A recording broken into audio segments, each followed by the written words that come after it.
Imagine a moment so powerful that even the darkest creatures of Middle-earth trembled in fear. A spell uttered only once, shrouded in mystery and magic, wielded by none other than Gandalf the Grey. What drove him to unleash this incantation, and what were the consequences that rippled through the ages? Join us as we unravel the tale of the spell that changed everything. Before we continue further, if you could take a moment to like this video and subscribe to the channel, it would mean the world and help us share more tales of Arda.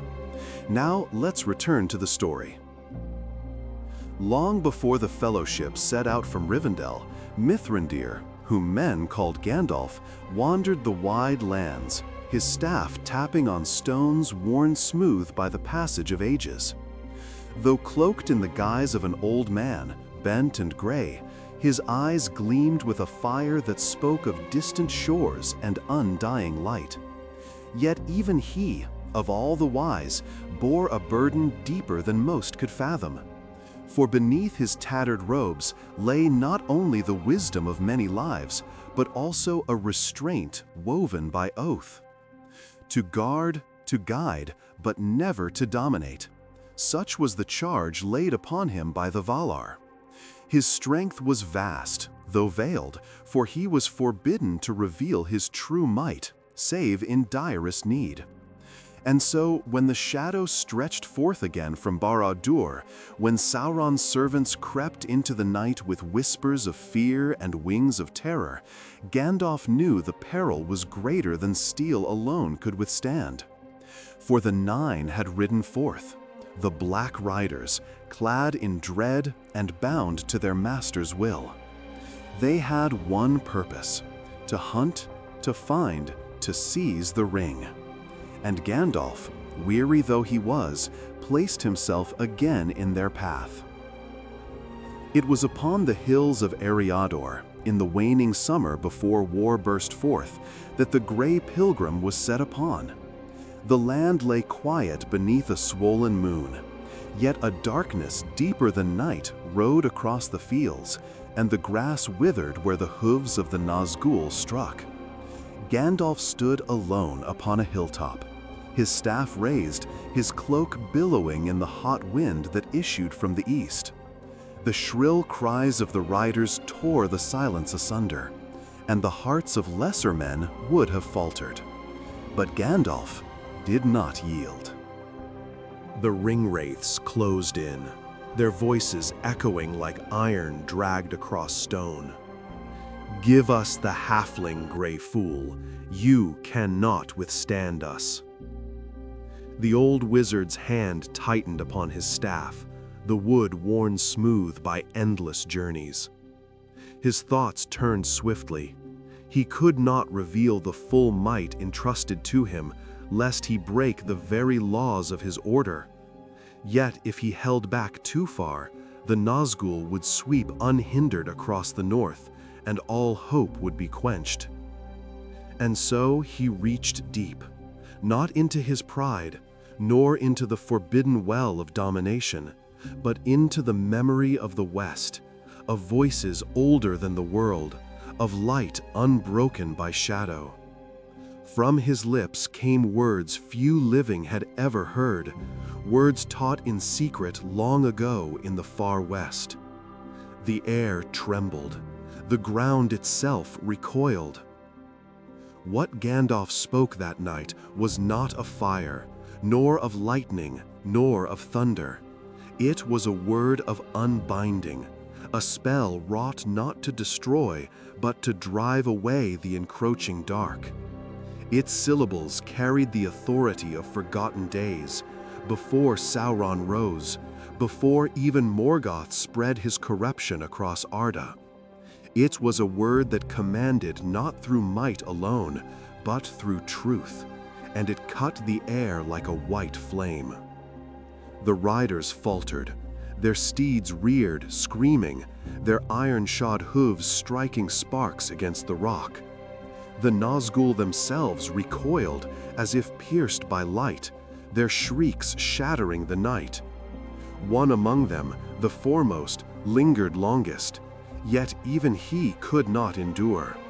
They turned, their shadows trailing like smoke in the wind, and fled into the darkness from whence they came.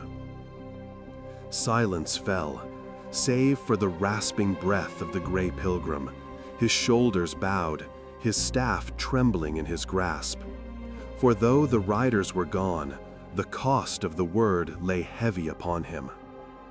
It was said thereafter that never again did Gandalf utter that spell, for it was not merely sound nor charm, but a pouring out of strength, a perilous revealing of that which he was sworn to hide. Yet the earth remembered, the wind remembered, and in the whispers of the dark, even the Nazgûl feared its echo. Long after the night upon that hilltop, tales of what had transpired spread in secret among the free peoples.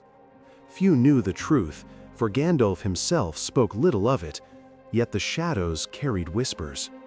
Rangers of the north told of a terrible cry that split the air, so fierce that wolves fled whimpering to their dens. Farmers in distant hamlets awoke to see fire shimmering upon the clouds, though no lightning struck the earth. And in the east, among the servants of the enemy, there was murmuring, a dread murmur that the Nine had been driven back, not by sword or arrow, but by a word, uttered once and never again. The Nazgûl themselves, bound though they were, did not forget, for they had felt a power that cut against the cords of their bondage, as if the very chains of their servitude were weakened for an instant. To creatures so enslaved, there was no terror greater than the memory of freedom.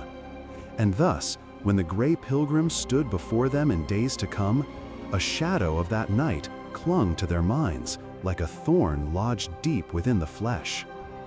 Yet Gandalf bore the greater burden.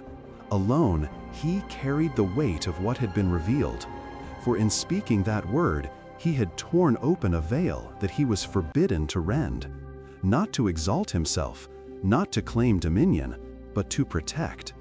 Still, the choice gnawed at him. Had he not, in that moment, drawn too near to the very power he was sent to oppose? In the stillness that followed, as dawn crept pale and weary over the hills, Gandalf walked with heavy tread. His thoughts wandered back across the sea, to Valinor, to the voices of the wise who had entrusted him with his mission. Guide them, do not rule them. Kindle the fire in their hearts, do not burn with your own flame. Stand among them as a friend, not as a master. So had been his charge, and yet, when faced with the Nine, what friend could withstand without reaching for the strength that lay hidden within? Still, he pressed on, for the shadow lengthened. At Bree, he spoke lightly to folk in the common room, hiding weariness behind mirth. At Rivendell, he bore counsel with Elrond, his face grave but unbroken. To the hobbits, who would one day bear the fate of all, he gave warmth, never letting them glimpse the fire that had nearly consumed him. But others noticed. In the eyes of Aragorn, son of Arathorn, there lingered a question. The ranger had been too far to witness the spell itself, yet he saw the way Gandalf's gaze wandered eastward in restless silence. The lines of care deepened upon his brow. And in Elrond's hidden chamber, when the wise gathered, there were glances exchanged, subtle, searching. They too had heard rumor of the spell. "What did you speak upon that hill, Mithrandir?" Elrond asked at last, his voice low, like water running beneath stone. But Gandalf did not answer. For how could he? To put the word into mortal tongue was to awaken it anew, and to awaken it was to risk more than even he could bear.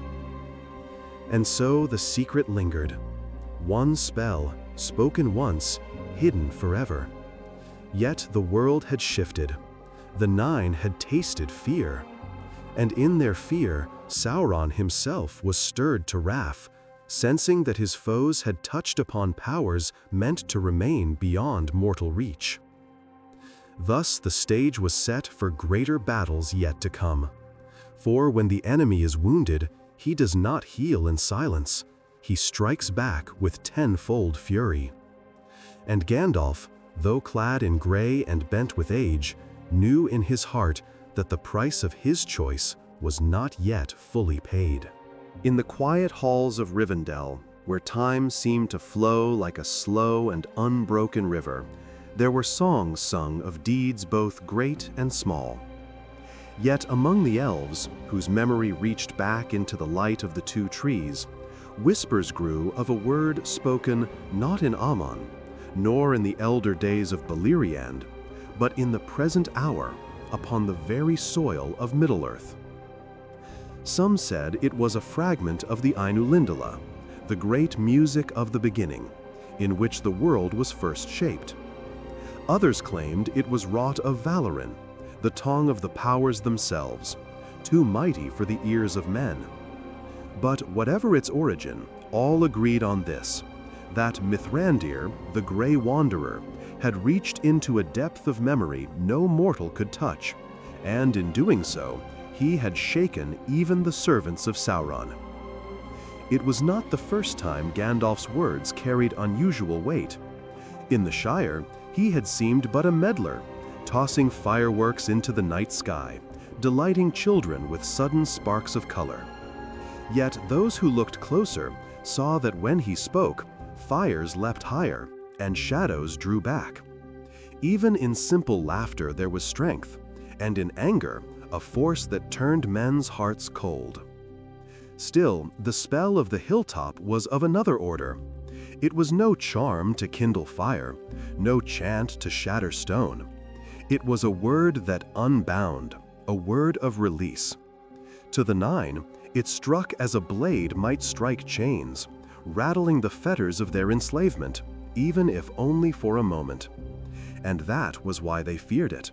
For to be reminded, even in the smallest measure, of freedom lost, is the sharpest torment for a thrall. Among the wise, lore was sought to understand it. Elrond searched old tomes brought out from the vaults of Eregion. Glorfindel, who had faced the Nine upon the very roads of Middle-earth, pondered what strength it must have taken to drive them back. Yet Gandalf himself said little. Only once, in the council firelight, did he murmur to himself, thinking none could hear, "It was not mine. It was never mine." But the elves heard, for their ears were keen, and they understood. The spell was no invention of Gandalf's craft, nor a weapon he devised by his own cunning. It was a memory of the West, a gift of remembrance, and to use it was to open a door long sealed. And so they spoke of it in hushed tones, lest the very act of naming it should stir its echo. For such is the way of power in Arda. Words carry weight, and what is spoken is not easily unspoken. Yet the enemy too sought knowledge. In the dark towers of the east, Sauron brooded upon the trembling of his servants. The Nazgûl dared not confess their fear, yet the truth was plain to their master. Gandalf had touched upon something the Dark Lord could not wholly master. For though Sauron had bent many tongues to his will, though he had forged his own speech of command in the black speech of Mordor, he could not twist or undo the music that had been sung before his corruption. Thus a shadow of doubt entered even his designs, faint as a breath, yet perilous as a crack in stone. He marked Gandalf as a foe not to be underestimated, and against him he poured greater malice, setting snares and fires to delay him on every road. For Sauron, more than any, knew the peril of a single word rightly spoken.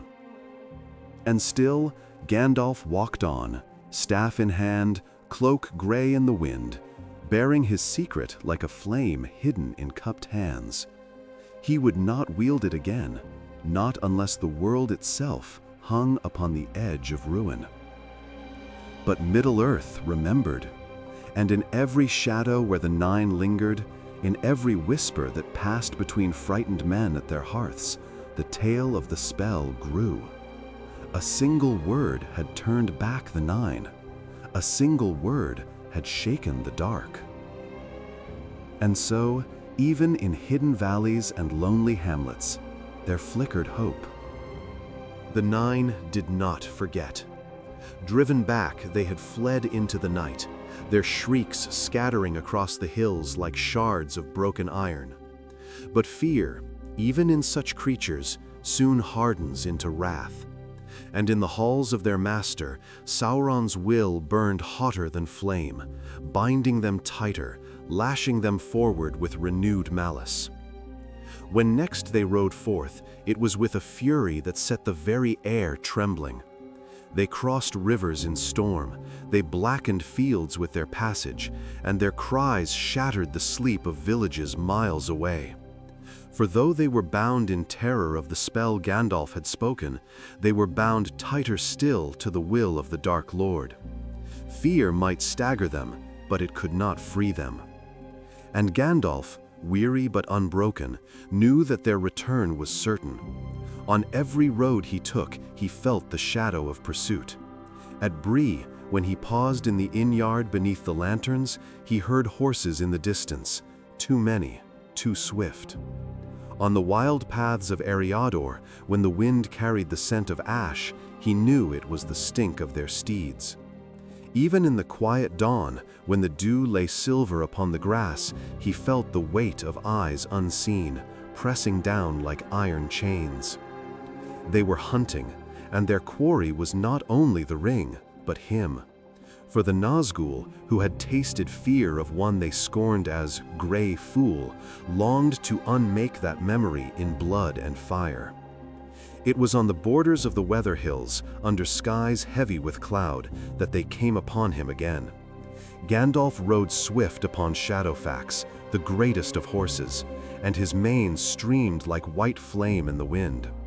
Yet even the Lord of Horses shuddered when the nine drew near, for their voices rolled over the land in a tide of black despair. "Fool of the Grey, your word is spent, you cannot speak it again. Yield." The sound of their cries was like iron doors slamming shut, like wind howling through caverns of stone. Yet Gandalf did not falter. He leaned forward, his hand upon Shadowfax's proud neck, and the horse thundered across the hills, sparks flying from his hooves. But the nine pursued, closer with every stride. Black shapes against the horizon, they spread like wings of shadow, driving him toward the Weathertop, that ancient ruin where long ago the kings of Arnor had stood against the rising dark. There, upon the broken crown of the hill, Gandalf turned at last. His staff flared in his hand, white against the gloom, and his sword Glamdring sang as he drew it. Fire leapt upon the stones, lightning crackled in the air, and for 3 days and nights he fought them, flame against shadow, steel against unseen hands. Yet he did not speak the word again. For the spell that had shaken the nine was not meant for wielding as a weapon of war. It was a secret flame, a last resort, a light to be kindled only when hope was all but gone. And so he held it back, though the temptation pressed upon him with every shriek, every blow, every black wind that clawed at his cloak. Instead, he fought with fire drawn from the earth, with light summoned from the stars, with the courage of one who would not yield though the night pressed close. And though the nine did not fall, though they gathered again and again, they could not break him. When at last they withdrew, it was not in triumph, but in bitter wrath, for the Grey Pilgrim yet stood, his staff alight, his face stern and unyielding.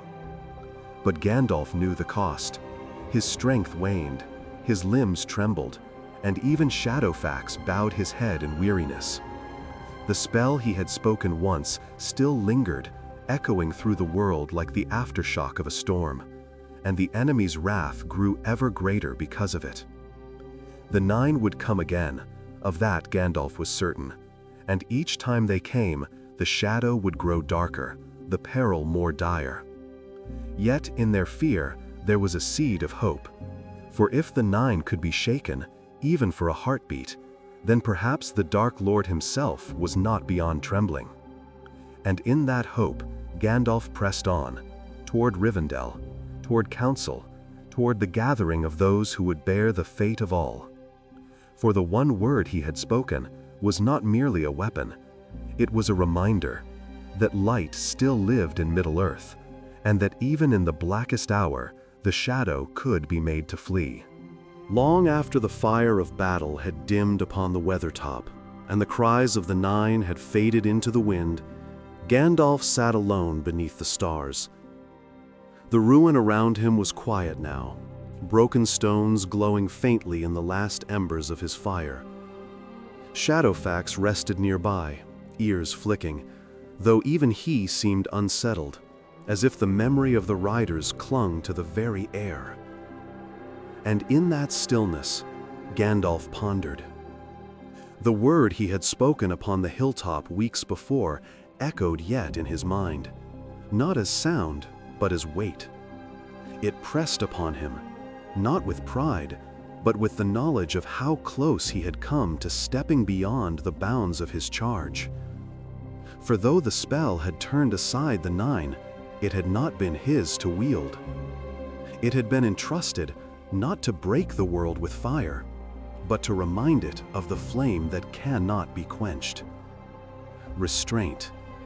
That was the burden. Not what power could do, but what it must not do.